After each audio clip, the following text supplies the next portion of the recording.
নমস্কার বন্ধুরা, welcome to my channel. আর এই ভিডিওতে আমরা ডিসকাস করব ইংলিশ ছবি গোস্টবাস্টার্স ফ্রোজেন এম্পায়ারের final box office collections, performance with detail analysis, আর জানবো ছবিটি হিট, ফ্লপ না অ্যাভারেজ ছিল দ্য বক্স অফিস। তাহলে বন্ধুরা, এই ভিডিওটা শুরু থেকে শেষ অবধি অবশ্যই দেখবেন। এটা একটা সুপার ন্যাচারাল কমেডি জনারের ছবি ছিল, আর ছবিটিকে ডাইরেক্ট করেছিলেন গিল কেনন, যিনি এর আগে monster house and poltergeist 2015 remake মতো ছবি আমাদের প্রেজেন্ট করেছেন। আর এই ছবিটি সিকুয়েল ছিল 2021 সালে হিট ছবি গোস্টবাস্টার্স আফটার লাইফ, যেটা ডাইরেক্ট করেছিলেন জেসন ব্রেটম্যান। আর এই ছবিটি গোস্টবাস্টারের 5 নম্বর ছবি, আর এটা গোস্টবাস্টারের 40th অ্যানিভার্সারি। প্রথম গোস্টবাস্টার রিলিজ হয়েছিল 1984 সালে, আর এই ছবিটি মুক্তি পেয়েছিল ইউএসএ তে 22 মার্চ 2024, বাট ইন্ডিয়াতে মুক্তি পেয়েছে 1 মাস পর, यानी 26 এপ্রিল 2024। আর ছবিটিকে প্রডিউস করেছিলেন কলম্বিয়া পিকচার্স, আর ছবিটিকে ডিস্ট্রিবিউট করেছেন সোনি পিকচার্স। ছবির রানিং টাইম হচ্ছে অ্যারাউন্ড 115 মিনিট, ক্লোজ টু 2 ঘন্টার কাছাকাছি ছবি। এবার যদি আমরা মুখ্য অভিনয়ের কাজ করার কথা বলি, তো মুখ্য অভিনয়ের কাজ করেছেন the funny man, Paul Rudd, Carrie কুন,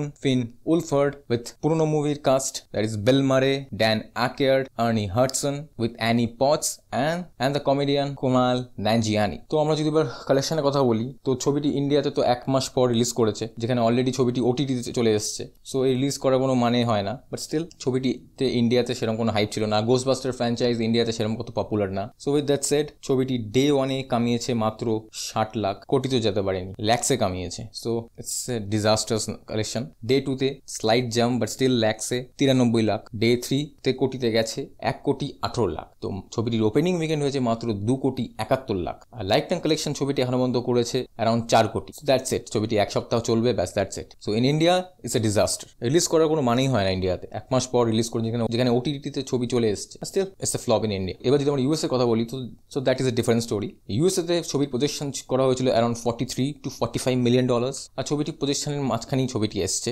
ইউএসএতে ছবিটির ওপেনিং উইকেন্ড হয়েছিল অ্যারাউন্ড $45 মিলিয়ন। এটাকে যদি আমরা কনভার্ট করি তো হয় 370 কোটি টাকা। তো ছবিটি লোয়েস্ট ওপেনিং হয়েছে ইন দ্য ফ্র্যাঞ্চাইজ। এর থেকে বেশি উমিদ ছিল, but still it's a decent opening. ছবিটিতে ইউএসএ ছবিটি ডোমেস্টিক কামিয়েছে $107.4 মিলিয়ন, $100 মিলিয়ন ব্যারিয়ার ক্রস করেছে। আর ফরেন থেকে ছবিটি এসছে $80.6 মিলিয়ন, আর ছবিটি ওভারঅল কালেকশন করেছে $188 মিলিয়ন। এটাকে যদি আমরা কনভার্ট করি তো হয় অ্যারাউন্ড 1560 কোটি টাকা। আর যেখানে ছবির বাজেটই ছিল মোর দ্যান $100 মিলিয়ন, অ্যারাউন্ড 830 কোটি। সো উইথ দ্যাট বাজেট ছবি নিজের পয়সা রিকভার করতে পারবে না। ছবিটাতে স্টুডিও লস হবে, কারণ ছবির ব্রেক ইভেন পয়েন্ট ছিল অ্যারাউন্ড $275 থেকে $300 মিলিয়ন। তো so it's a loss making project for everybody associated with the movie. আর এই ছবিটি ফ্র্যাঞ্চাইজে সবথেকে কম কামানো ছবি। আর 2021 সালের যে রিবুট হয়েছিল সেটাও 200 মিলিয়ন ক্রস করেছিল ওয়ার্ল্ড ওয়াইড। তো এই ছবিটি তার থেকেও কম কামিয়েছে। এবার যদি আমরা ক্রিটিক রেটিং কথা বলি, তো ক্রিটিক রেটিং ছবিটির খুবই মিক্স ছিল। রটেন টমেটো স্কোর ছিল অনলি 43%, মেটাক্রিটিক ছিল অনলি 46%, অ্যান্ড আইএমডিবি ছিল অ্যারাউন্ড 6.4। তো ক্রিটিক রেটিং ছবিটি খুবই মিক্স ছিল। বেশিরভাগ ক্রিটিক্স এটাকে ফ্র্যাঞ্চাইজের অনেক কমজোর ছবি মানা হয়েছে। আর 2021 সালে যে রিবুট হয়েছিল সেটা অনেক বেশি ফানি ছিল এটার থেকে। আর এই ছবিটি অনেক বেশি ক্যারেক্টার্স ছিল, প্রত্যেকটা ক্যারেক্টারের ডেভেলপমেন্ট হয়নি। আর ছবিটি সেরকম ফানি না।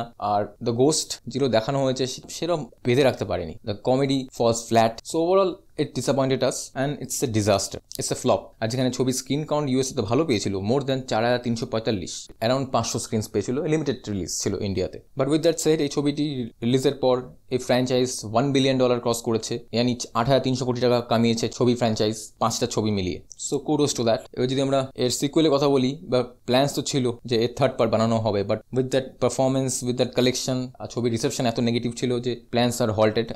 আর মনে হয় না ছবির সিকুয়েল বা কিছু স্পিন অফ হবে। But I think now it's time to put the movie in ice, and কিছু বছর পর হয়তো রিবুট করা হবে again. So let's see what happens. তো বন্ধুরা, আপনারা এই ছবিটি দেখে থাকেন, তাহলে আপনাদের ছবিটি কেমন লেগেছে সেটা আমাকে অবশ্যই কমেন্টে জানাবেন। আর যদি ভিডিওটি ভালো লেগে থাকে তাহলে লাইক, কমেন্ট, শেয়ার, সাবস্ক্রাইব করে দেবেন। Till then, take care, bye by.